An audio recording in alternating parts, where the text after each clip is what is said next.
In the long and fascinating history of life on Earth, human beings have lived with and have battled insects for many centuries.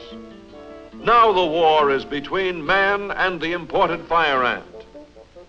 Since the fire ant is on trial, please listen to his defense.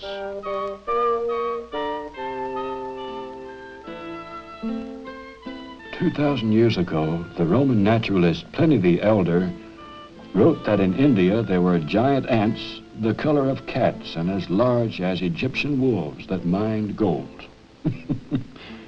As an ant, I can tell you that this is nonsense. We never grew that big. We didn't have to. Instead, we grew to be many. And we've always found man's valuable crops far more appetizing than his gold. But only recently has man bothered with my particular species. We are known as imported fire ants, so called to distinguish us from fire ants native to this country. A few years ago, scientists looked us over, gave us a Latin name I can't even pronounce, and declared that we were a serious pest. In a few laboratories, like this one in Gulfport, Mississippi, my relatives are captured for study. Maybe we are serious pests. I don't know. Being an ant, I'm prejudiced.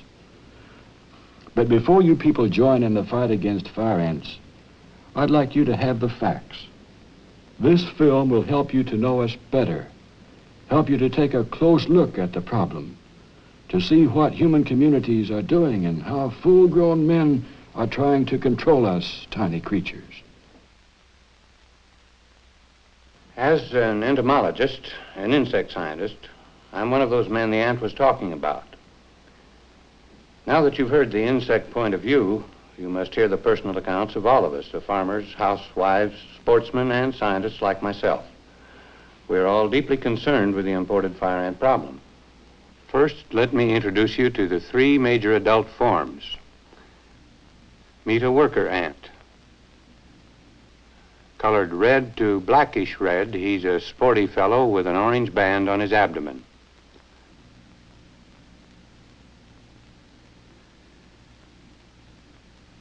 Now meet a winged male. It's his job to mate with a queen.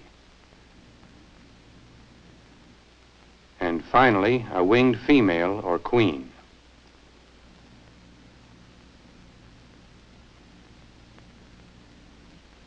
Like all ants, they live in colonies which begin when a queen digs an underground chamber and starts laying her eggs. Smooth, shiny and white. To human eyes, the egg clusters resemble finely ground meal. Each queen looks after her hundreds of eggs all the time, even carries them in her cell wherever she goes. In less than 2 weeks, the eggs hatch into larvae. As dirty white grubs, they can hardly move. The first brood depends on the queen for food. In 6 to 12 days, the larvae transform to pupae and now resemble adult ants in shape.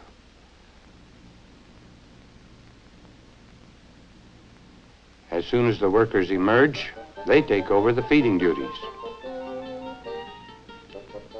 For the first and second years, until the colony becomes established, only workers are produced.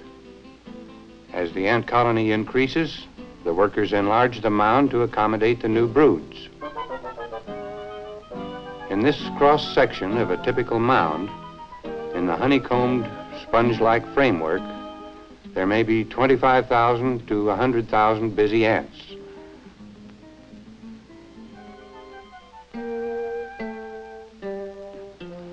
Some colonies go as far as 5 feet down into the ground and rise a foot or more above ground and are about 2 to 4 feet across.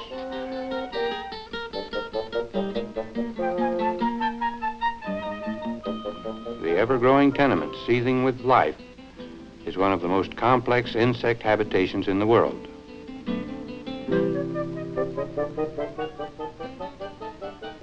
Because of disturbances or overpopulation, old colonies may abandon one mound and move to a new spot.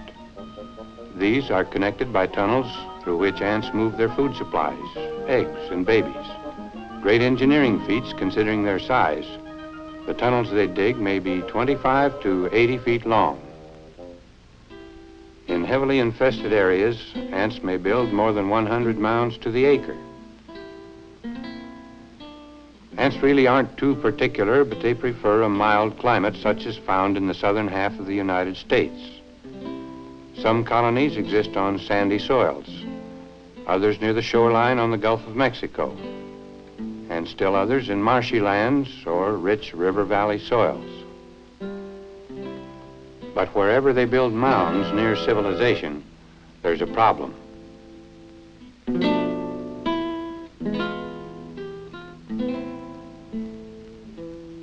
Man bothers the ant, and the ant bothers man. That's right. Sometimes if mounds get in the way of our machine, they can cause a lot of damage and lost time. Ants make it hard and almost impossible for man to work. Every year, ant mounds damage more and more equipment. You can bet one thing, when bales of hay are left in the fields overnight, fire ants get in the bales before the next day. Once the ants move in, farm ants can't handle the hay, and often the hay is lost. I've seen damage done to other crops too, like potatoes, corn, clover, small grains, beans, and peanuts. As a farmer here in the South, I can tell you from experience these ants are vicious when they're disturbed. They fight anything, anybody. What's more, in most cases, little beggars win. In heavily infested areas, they make it hard for farmers like me to hire field hands. In addition to people, the ants attack animals. Newborn lambs, pigs, or calves are victims of the fire ants' terrible appetite.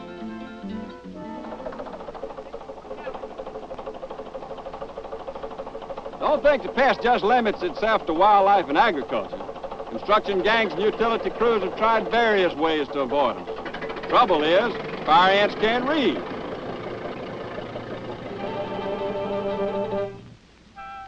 Now, don't get the idea that our homes are safe from attack by the fire ants. Mommy! Betty! Mommy!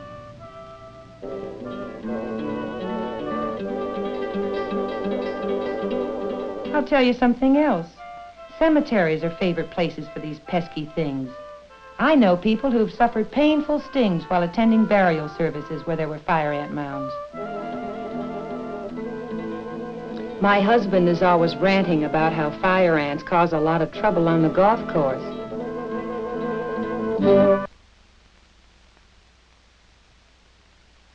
An unnatural hazard, they call it. These fire ant mounds are very common and really a nuisance in open areas like lawns, parks, and schoolyards.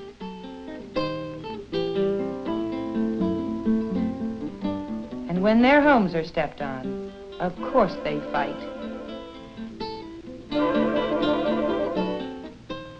If that child were allergic to fire ants, they might kill him. It has happened. Listen to what my doctor told me. Fire ant stings are painful.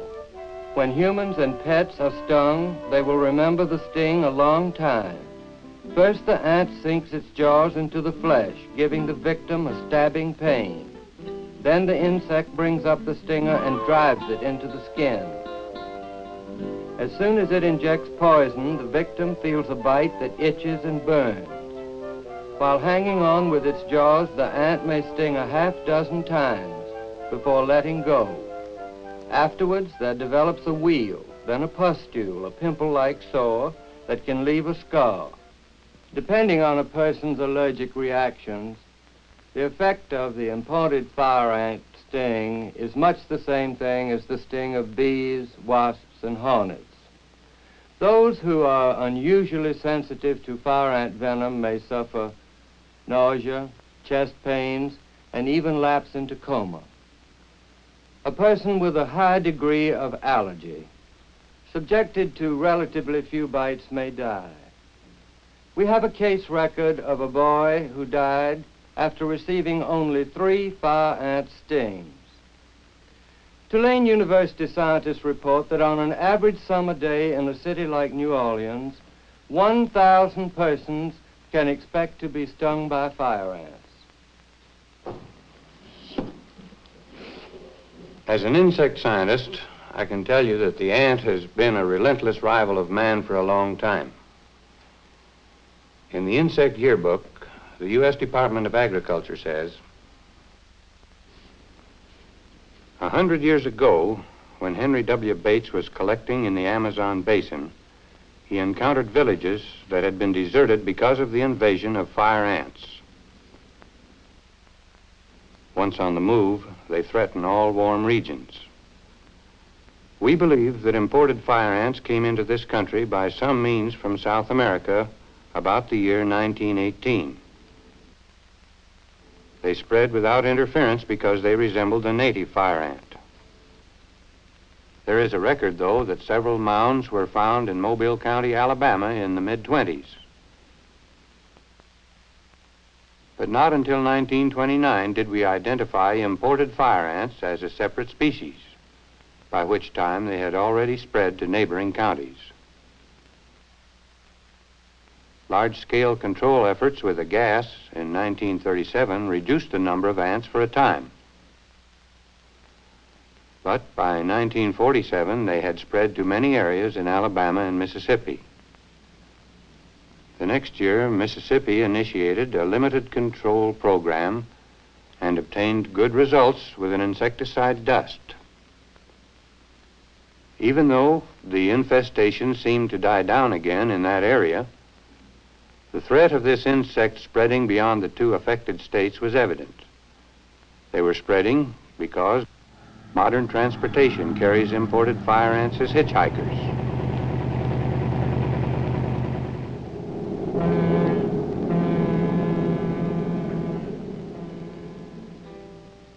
And ancient transportation still does a good ant travel business.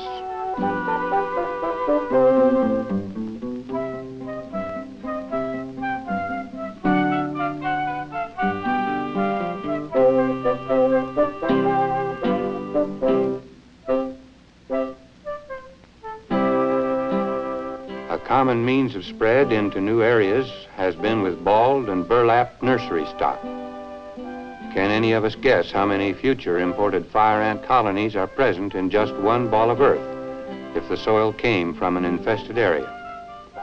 In this way, man actually digs up, transports, and plants imported fire ants across county and state lines. But the chief means of natural spread is the nuptial flight. Winged forms are rarely seen. They live in seclusion until mating time. When the mating flight is about to occur, the entire colony becomes busy.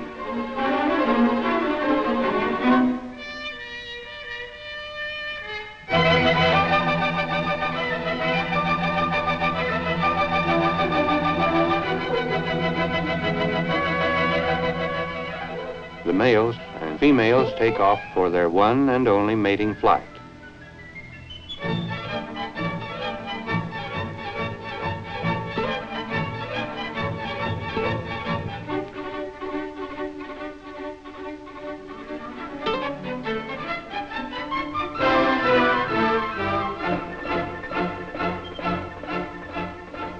The males die, and the fertilized queens return to Earth to find nesting sites.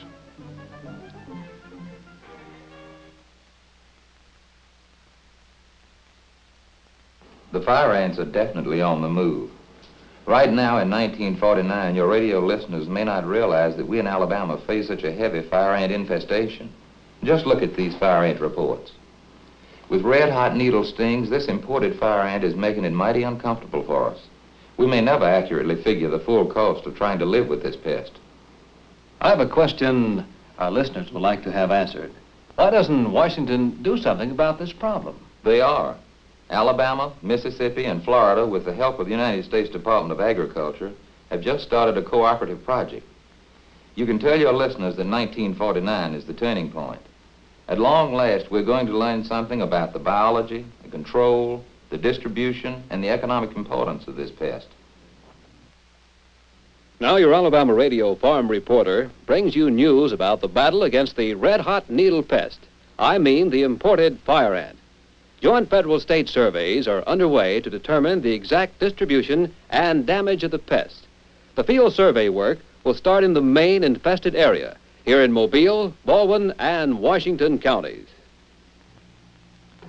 Well, that's how the fire ant survey started back in 1949. Now, in 1957, the governments of these fire ant-infested states and the U.S. Department of Agriculture joined forces to halt and to destroy this insect. Today, as county agent and as chairman of this civic association, I've called this meeting to discuss the fire ant problem and what's to be done about it. Now, first, I'd like to call upon our fire ant survey director, Mr. Jim Lawson. Jim, will you bring us up to date on this fire ant matter? Thanks, Bill. Back in 1949, the imported fire ants' holdings were relatively small. Its spectacular spread was just beginning. In that year, our original survey found the imported fire ant over an area approximately 7,000 square miles around Mobile. There were colonies ranging east to Pensacola, Florida, west to Pascagoula, Mississippi, and north to Grove Hill, Alabama. By the end of 1953, the pest was known to infest 102 counties. In the spring of 1958, just after the present eradication program got underway, imported fire ant infestations were reported in 150 counties and parishes in 9 states. Unless checked, the fire ant might even spread to the 40-degree line. This includes Philadelphia, Indianapolis, and Denver. And where conditions are right, the pest could become established north of that line. Under the new cooperative state-local eradication program, large infested areas are broken into smaller units for installment treatment.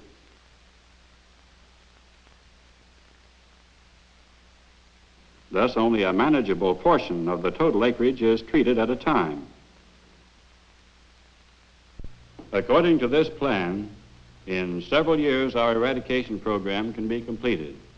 Already, reports show good results in our fight against the fire ant. This is your TV farm reporter bringing you the latest in the fire ant eradication program. In the areas treated to date, officials and farmers report excellent kills of fire ants. In the treatment, every precaution is taken to protect wildlife, fish, and birds.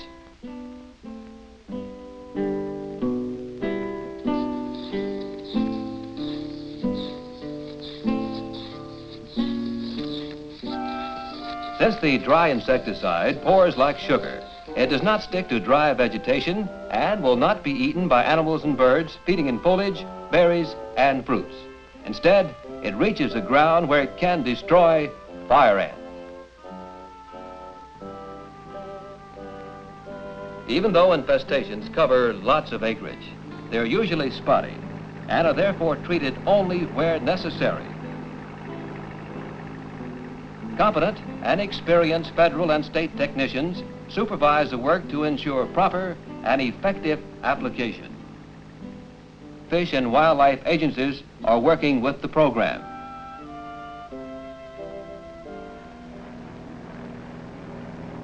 Airplanes have been used against fire ants in a number of towns and cities, as well as rural areas.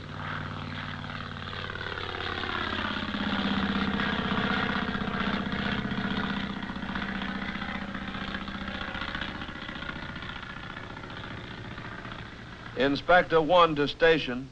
The cutoff at the pond was accurate, no drift. The men are moving over for the next swath. Over and out. Station to Inspector 1, Roger. Wind velocity still under 8 miles per hour. Time for a few more loads. Joe, move over to the woods and check the cutoff there. Out. Heavily wooded areas are seldom infested with ants. That's why treatment from the air stops when the airplane approaches the trees.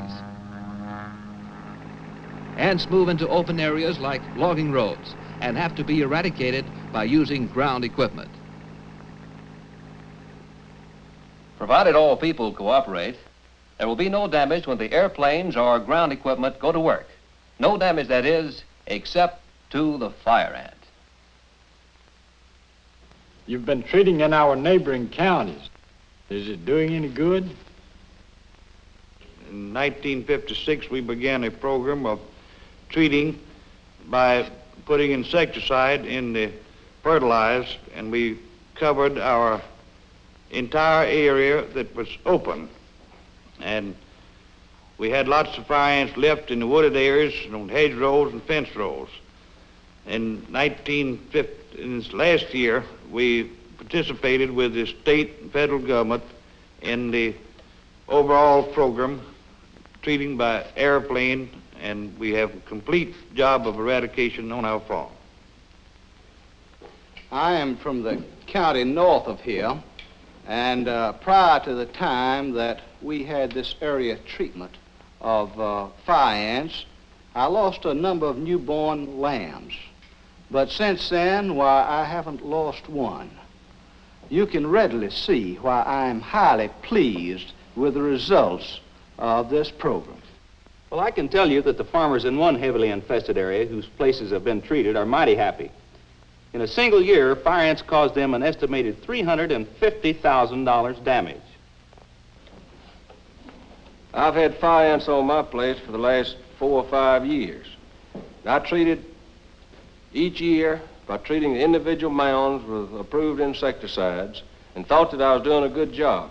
But I evidently didn't treat far enough around the mounds because each time they would come back many-fold. However, since the initiation of this program, where we treated the entire areas, I have gotten 100% kill and am very pleased with the program. Well, as you know, one of our main sources of income is pasture grass seeds and small grain.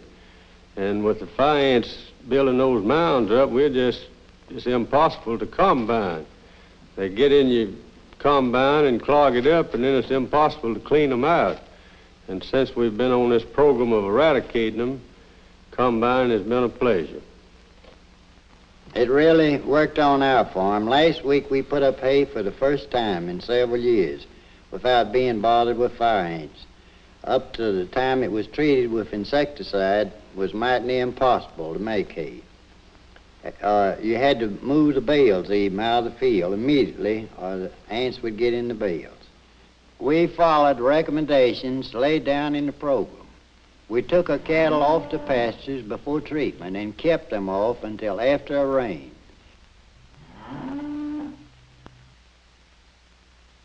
And there were other recommendations like turn over or cover all water and feed containers. We got the poultry under cover. If treatment is to be done when bees are active outside their hives, the beehives should be moved out of the treatment area.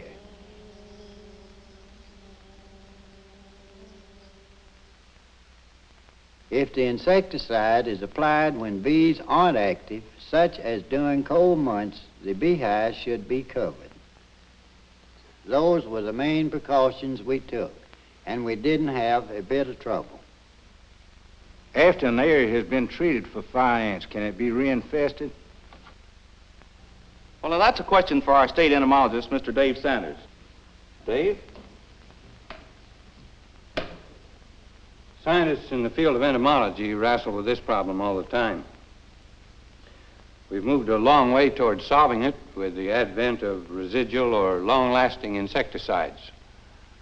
The ones used in this program give effective control of fire ants for up to 3 years after they're applied. Even with this kind of protection against reinfestation, you can see that any insect suppression program is only temporary unless all the trouble spots are cleaned up. Is there anything being done to keep the fire ants from spreading to the other parts of the country? Yes, indeed. Federal and state quarantines are in effect in fire ant-infested areas. They regulate movement of materials such as soil and unprocessed sand and gravel, grass sod, plants with soil attached that grow in forests, fields, and nurseries, and any other articles and products that are likely to spread the fire ant. Effective treatments are available to destroy ants in these materials. Your state and federal inspectors will be glad to give you advice on moving such products. All right. It's been brought out in this meeting that we have at least 3 primary objectives in our fight against the fire ant. First, we want to prevent further spread of this pest. And secondly, we must locate and eradicate these outlying infestations. And finally, we want to develop county or area-wide eradication programs in these generally infested areas. Well, what can we as individuals do? I'm glad you asked that question, because the help of both rural and urban people is needed if we really want to get rid of this pest. Now, here are some of the things that all of you can do. First, participate in community action, such as you have in attending meetings like this, and you will help wipe out this pest. Secondly, give survey and eradication workers free access to your property. Follow all the recommended precautions when insecticides are applied. Report infestations which you suspect are fire ants to your county agent or state entomologist. It will take a long, hard fight to rout this costly and troublesome pest from all its holdings in the South. Just as we have cleansed the nation of other insects, the imported fire ant can be eliminated. Such a campaign is much more effective and far cheaper than living with the pest. Well, what is your verdict? Can man win the battle with this pest? Everyone thinks man has inherited the earth. But for how long?